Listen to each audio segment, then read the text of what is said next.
So today I'm going to show you how to use a variety of different tools to soften the muscles in your lower leg, specifically your calf, in order to gain better ankle mobility.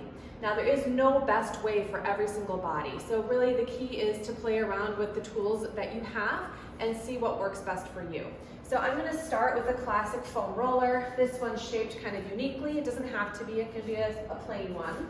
But you're really going to just put your leg underneath there, and this one you could do both legs together. If you do both legs, you have to be able to have enough strength to lift your butt and just roll, okay? Now it's important that you think about getting the whole calf all the way up to not exactly behind your knee, but up into the thickest part of your muscle. And really, you're just rolling to explore and discover where you feel the most tight. So for me, it's about right here. You can also kind of roll your legs in and out to really isolate that exact spot where you feel the most tenderness. And then you can do things like flexing and pointing your ankles to further help loosen that.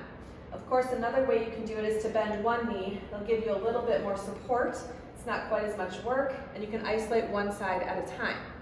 Okay, so just to show you a few other options here, this double roller and this smaller foam roller allows you to kind of just slide your butt on the ground so it's not as high up, and that can be really comfortable for people. Same thing with the double ball. And again, with these tools, you can rotate more onto one side or the other.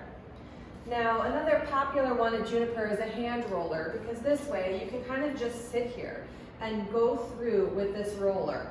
Now, I like to have people start in one direction and just kind of explore.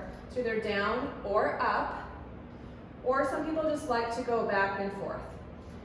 Also, I've seen people rock. Whatever works for you, there's no perfect way, but you're looking for those specific local areas of tenderness. Once you find one, you can do smaller rolls right through there or do that rocking that I mentioned. The last tool here is a vibration gun. This one is just really purely by preference, okay? And you can change the speeds generally. Sorry, it's kind of loud. When you do this one, you just kind of do whatever pressure is comfortable for you. It's kind of best if you don't go really light because it's kind of tickly. Sort of press into the tissue and just roll. Now I would spend, regardless of what tool you choose, I would spend at least 2 minutes with one tool. And then you can do your mobility work as many times a week as you want, depending on what your needs are.